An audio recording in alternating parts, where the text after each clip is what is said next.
बच्चों सुप्रभातम।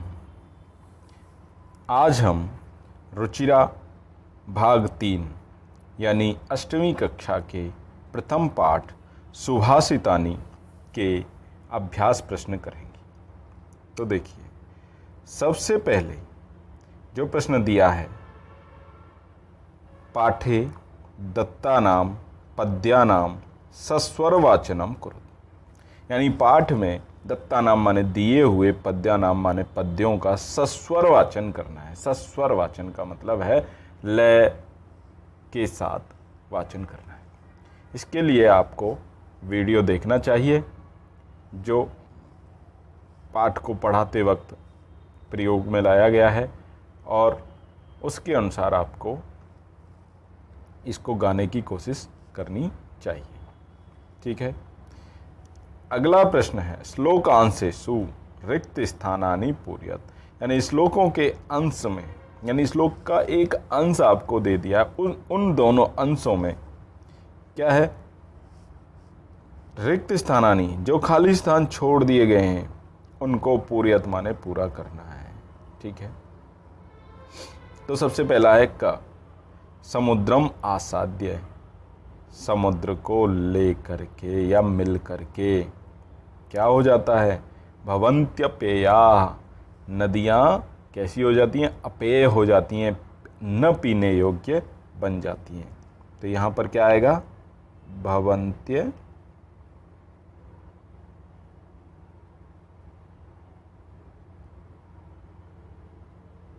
ठीक है, भवन्त्यपेया। देखिए इसको, अब इसको हम पूर्ण करने के लिए यहाँ देख सकते हैं।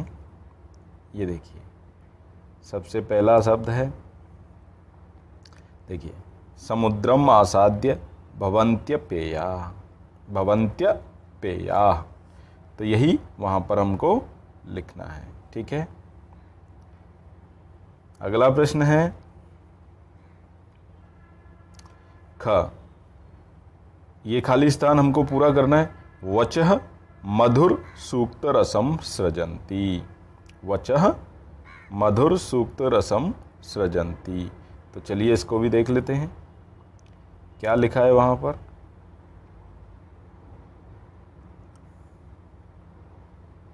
ये देखिए,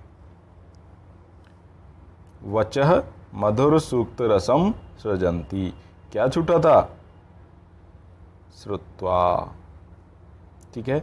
तो हमें क्या लिखना है, श्रुत्वा, श्रुत्वा वचः मधुर सूक्त रसम सृजन्ति। तो यहां पर हमें क्या लिखना है, श्रुत्वा। ठीक है।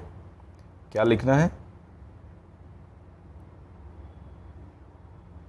श्रुत्वा।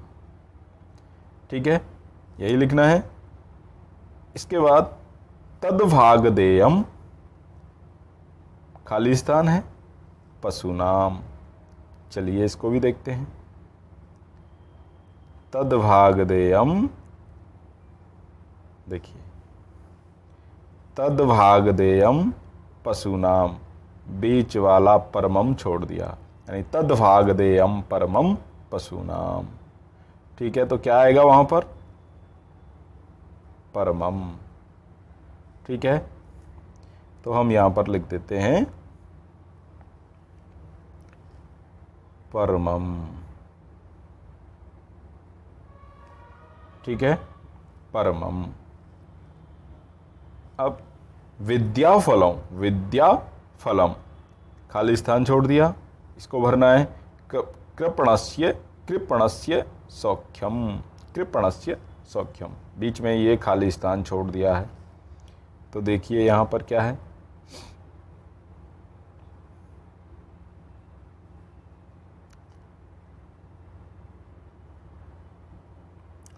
ये देखिए, विद्याफलम ये दिया हुआ था, कृपणस्य सौख्यम ये भी दिया हुआ था, बचा क्या, व्यसनिन है। तो हमें क्या लिखना है वहां पर, व्यसनिन है, व्यसनिन है। तो हम यहां पर लिख सकते हैं, क्या लिखेंगे यहां पर, व्यसनिनः।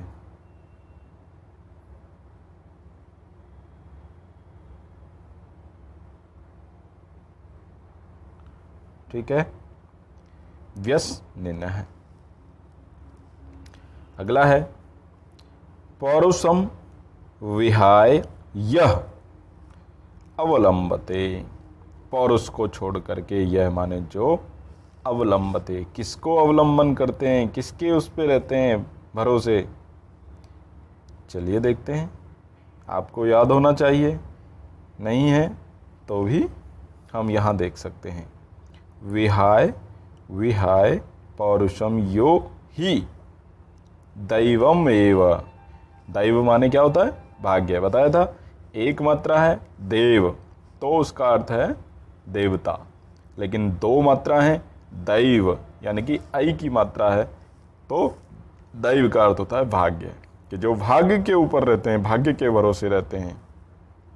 तो क्या आएगा, ही दैवम एव। तो हमको वहां पर क्या लिखना है, देखिए यह यो, उसमें यो लिखा था, यहां पे यह है, दोनों का मतलब एक ही है। तो हमें क्या लिखना है, ही, ठीक है, दैवम एव, दैवम एव अवलंबते। ठीक है, अब च में कह रहा चिंतनीया ही विपदाम प्रतिक्रिया। तो खाली स्थान उसको छोड़ दिया है। चलो देखते हैं क्या है। देखिए यहां पर चिंतनीया ही, ये तो दिया हुआ था, विपदाम ये भी दिया हुआ था, प्रतिक्रिया ये भी दिया हुआ था। खाली स्थान में क्या छोड़ा, आदा वेव। तो क्या आएगा यहां पर, आदा वेव। तो यहां पर हम लिख देंगे आदा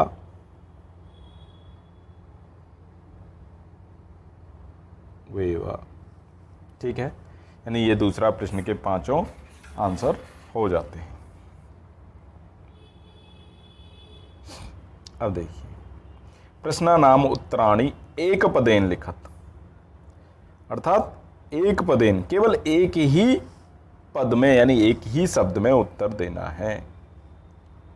तो पहला है व्यसनिनः किम नश्यति।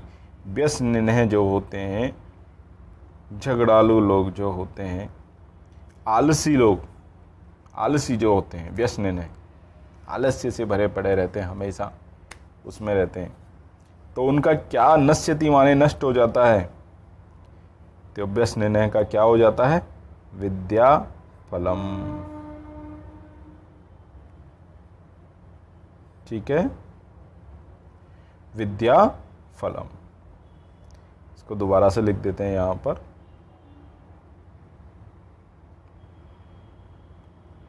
विद्या फलम। ठीक है, इस तरह से समझ लें, विद्या फलम। बाकी आप वीडियो में उसको देख सकते हैं कौन सा शब्द है। ठीक है, कस्य यशः नश्यति। कस्य यशः नश्यति, तो किसका यश नष्ट हो जाता है, तो कहा लुब्धस्य।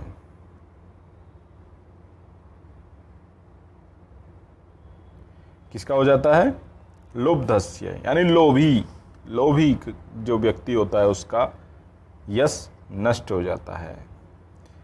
मधुमक्षिका किम जनयति, माने क्या जनती है, क्या पैदा करती है, क्या बनाती है।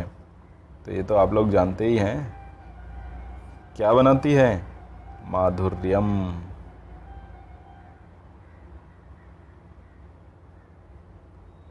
ठीक है, क्या बनाती है, माधुर्यम माने शहद। ठीक है,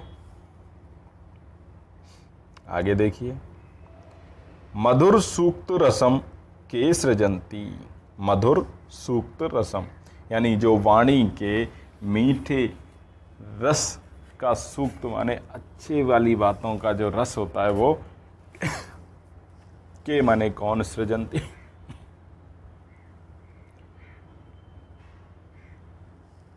सृजंती माने रचते हैं या बनाते हैं। तो कौन है वो? संतः। कौन भाई? अच्छी अच्छी वाणी कौन बोलते हैं? संत बोलते हैं, इसीलिए तो उनको संत बोलते हैं। ठीक है, उनको संत क्यों कहा जाता है? क्योंकि वो अच्छी अच्छी वाणी बोलते हैं, अच्छी अच्छी बातें करते हैं, अच्छी अच्छी बातों का निर्माण करते हैं। ठीक है, अब देखिए, अर्थिनः केभ्य विमुखा न यान्ति।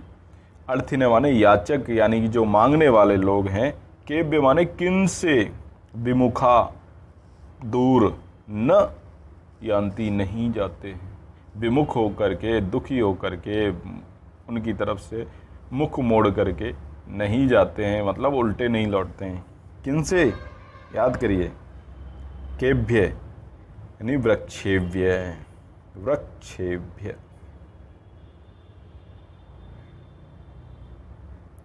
ठीक है, तो अर्थिनः किन से, मतलब याचक जो है वो किन से वापस लौट के नहीं जाते हैं? वृक्षेभ्य। तो केवल हमें एक शब्द में ही उत्तर देना है।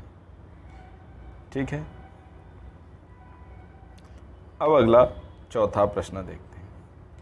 चौथे प्रश्न में इन्होंने कहा है अधोलिखित तद्भव शब्दानाम, कि जो तद्भव शब्द यहाँ पर दिए हुए हैं उन कृते, उनके लिए पाठात चित्वा, पाठ से चुन करके संस्कृत पदानी लिखत, यानी हमें यहाँ पर इनके ये जो हिंदी दिए हुए हैं तद्भव शब्द हैं, इनका हमें संस्कृत में लिखना है। ठीक है, तो जैसे यहाँ उदाहरण भी दिया हुआ है कि कंजूस, कंजूस का क्या था? कृपण है। ऐसे कड़वा, कड़वा का क्या है? कटुकम। क्या है? कटुकम।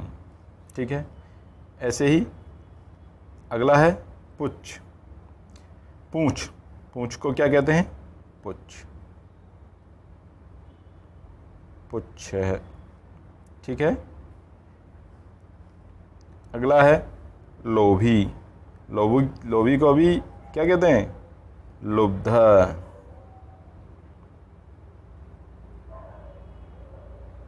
ठीक है, लुब्ध। मधुमक्खी को क्या कहते हैं? मधुमक्षिका, मधु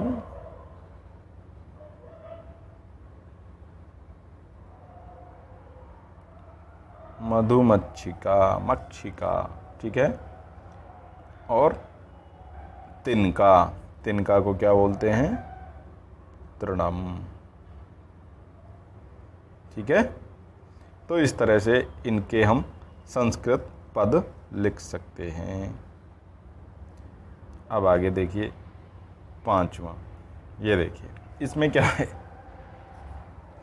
कि अधोलिखितेषु वाक्येषु कर्तृपदम क्रियापदम च माने और, चित्वा माने चुन करके लिखत, यानी कि कर्ता पद कौन सा है और क्रियापद कौन सा है, यानी इस वाक्य में कर्ता क्या है और क्रिया क्या है वो हमको अलग अलग लिखना है। तो देखिए इसमें सबसे पहले है क में दिया है निर्गुणम प्राप्य भवन्ति दोषाः। भवन्ति, तो ये तो क्रिया अलग से दिख रहा है, तो यहाँ पर हम क्या लिख देंगे? भवन्ति। ठीक है, भवन्ति ये जो लिखा है। अब कर्ता कौन होते हैं? कौन होते हैं? दोषाः। तो कर्ता क्या हो गया यहाँ पर? कर्ता क्या हो गया? दोषाः। ठीक है, यानी कि कर्ता क्या है? दोषाः। ठीक है, सही सही लिखना है, समझ के अच्छे से। गुणज्ञेषु गुणाः भवन्ति। फिर से देखिए, क्रिया अलग से दिख जाती है, भवन्ति, तो क्रिया क्या हो गई, क्रिया क्या है, भवन्ति। यहाँ पर क्या आ जाएगा, वही भवन्ति। ठीक है, फिर भवन्ति कौन होते हैं, गुणाः, गुणज्ञेषु यानी गुणी लोगों में गुणाः भवन्ति, गुण होते हैं। ठीक है, तो कर्ता क्या हो जाएगा, गुणा, गुणा। अगले में देखते हैं, मधुमक्षिका माधुर्यम जनियेत। मधुमक्खी, माधुर्यम माने शहद को, जनियेत माने जनती हैं या पैदा करती हैं या बनाती हैं। ठीक है, तो कौन बनाती हैं, मधुमक्षिका, यानी कर्ता क्या हो गया, मधुमक्षिका। यहाँ पर क्या आएगा, मधुमक्षिका। ठीक है,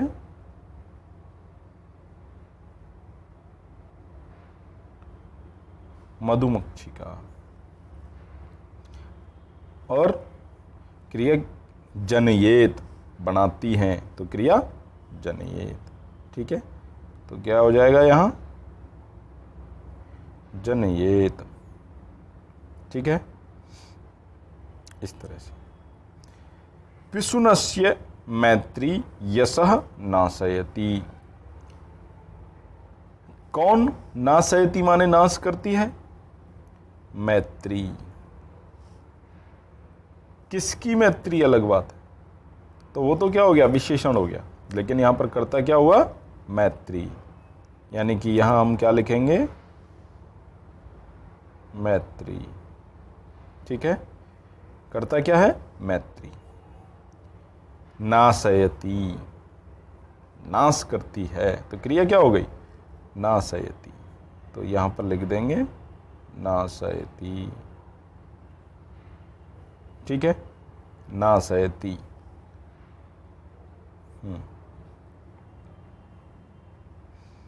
और देखिए, नद्यः समुद्रम आसाद्य अपेयाः भवन्ति।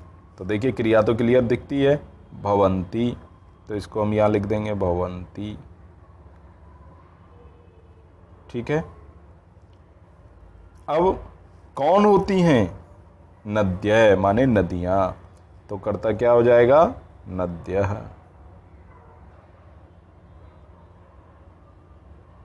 ठीक है, इसको दो,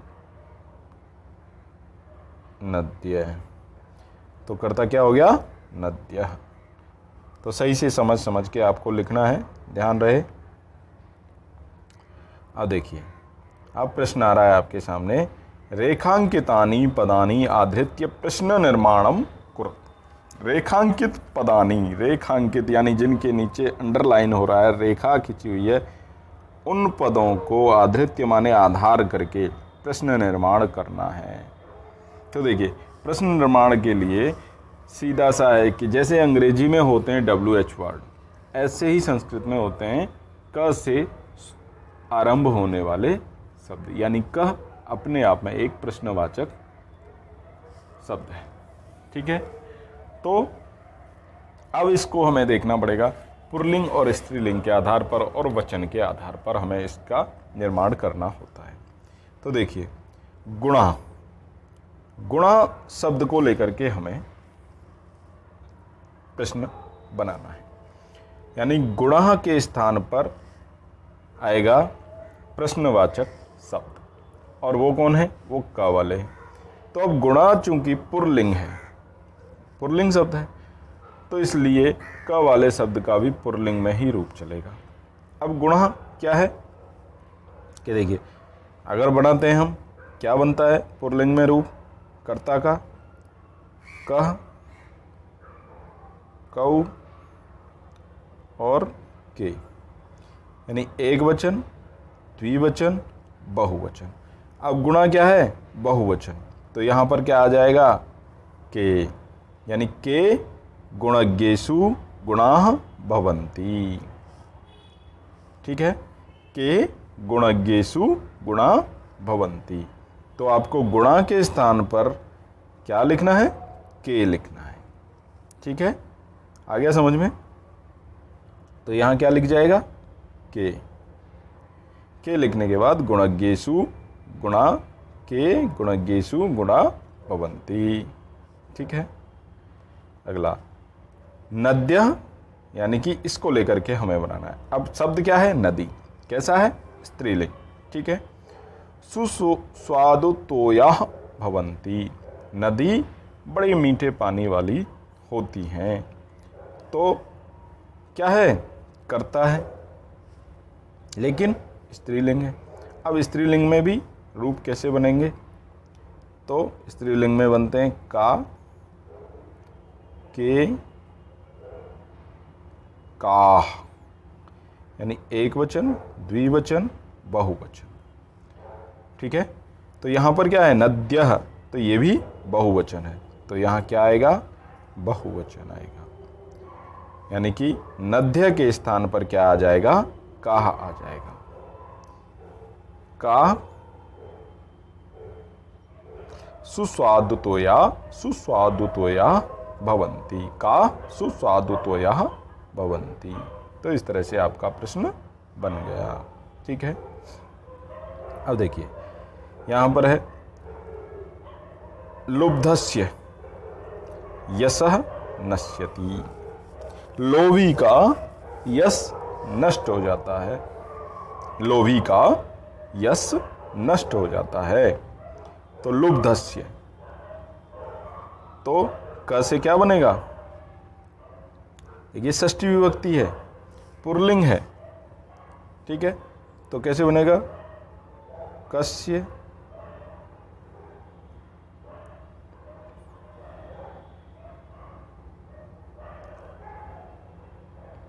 कयो और केशाम। ठीक है, एक वचन, द्विवचन, बहुवचन। तो यहां पर क्या है? एक वचन है, लुब्धस्य, तो क्या आएगा? कस्य। देखो सेम बन भी समान ही रहा है, लुब्धस्य कस्य, तो क्या बन जाएगा? लुब्धस्य के स्थान पर लिख जाएगा कस्य, कस्य यशः नश्यति। ठीक है, प्रश्न बन गया। चलिए आगे बढ़ते हैं। मधुमक्षिका माधुर्यम एव जनयति। अब मधुमक्षिका भी क्या है? स्त्रीलिंग। ठीक है, पहले वाला ही स्त्रीलिंग के रूप चलेंगे। तो एक वचन है, पिछली बार नद्य बहुवचन था, मधुमक्षिका एक वचन है। ठीक है, तो कैसे रूप बनेंगे स्त्रीलिंग के? का, के, काह। ठीक है, एक वचन, द्विवचन, बहुवचन। तो मधुमक्षिका क्या है? एक वचन, तो यहां पर भी क्या आ जाएगा? का, एक वचन। और एक वचन आएगा तो हम क्या लिखेंगे यहां पर? का। क्या अंतर है? यानी कि नद्य में बहुवचन था, मधुमक्षिका में एक वचन है, तो वहां पर विसर्ग थे, यहां पर विसर्ग नहीं है। ठीक वैसे ही का, के, काह, तो यानी बहुवचन में विसर्ग होते हैं। ठीक है, तो बनेगा का माधुर्यम एव जनयति, कौन? शहद को ही बनाती है। ठीक है, अगला तस्य मूर्धनि, उसके सिर पर तिष्ठन्ति वायसा, उसके सिर पर तिष्ठन्ति माने बैठते हैं, वायसा माने कौए। तो मूर्धनि सप्तमी विभक्ति है, लेकिन जब जगह के लिए, स्थान के लिए कोई बात आती है तो उसके लिए हम एक शब्द का प्रयोग करते हैं, कुत्र। ठीक है, कुत्र माने कहाँ। तो तस्य मूर्धनि अर्थात तस्य कुत्र तिष्ठन्ति वायसः, इसके स्थान पर अगर हम सप्तमी के आधार पर काम करें, यानी इसमें मूर्धनि शब्द में सप्तमी है, सप्तमी विभक्ति है, तो क से बनेगा कस्मिन। ठीक है, मूर्धनी कैसा है, एक वचन है, ठीक है। तो कस्मिन यहां पर एक वचन के रूप में आ जाएगा। कस्मिन कयोः केषु, एक वचन, द्विवचन, बहुवचन। तो चूंकि मूर्धनी एक वचन है तो यहां पर क्या आ जाएगा, कस्मिन, ठीक है। लेकिन हम यहां पर कुत्र लिख करके आसानी से काम चला सकते हैं, यानी किसी भी स्थान के लिए अगर पूछा जाता है तो उसके लिए प्रश्नवाचक अगर शब्द लाना है तो हम कुत्र कह देते हैं, ठीक है। अब देखिए, उदाहरणानुसारम पदानि पृथक कुरत। उदाहरण के अनुसार, जैसे ये उदाहरण दिया है समुद्रम आसाद्य, समुद्रम आसाद्य, अलग अलग कर दिया, इनको संधि विच्छेद कर दिया है, ठीक है। तो ऐसे ही अन्य को हमें करना है। तो देखिए क्या बनेगा इसमें, माधुर्यम एव, अलग अलग कर देना है, माधुर्यम अलग हो जाएगा,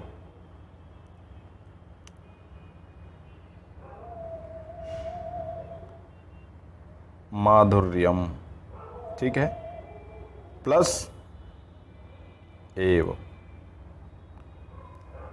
क्या बन जाएगा, माधुर्यम एव, यानी कि पहले स्थान पर माधुर्यम और दूसरे खाली स्थान पर एव, ठीक है।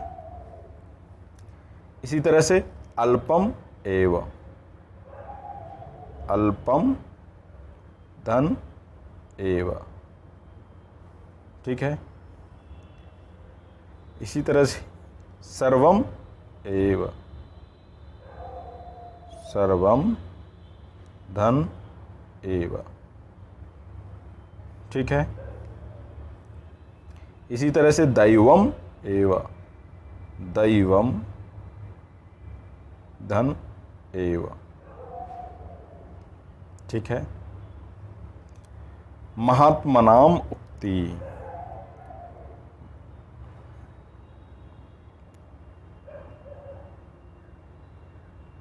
महात्मनाम,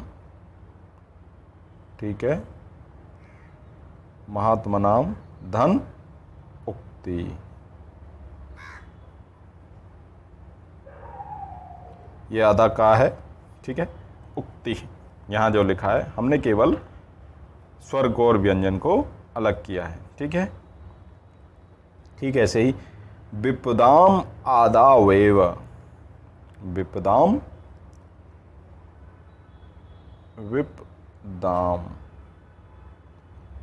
ठीक है, धन आदावेव,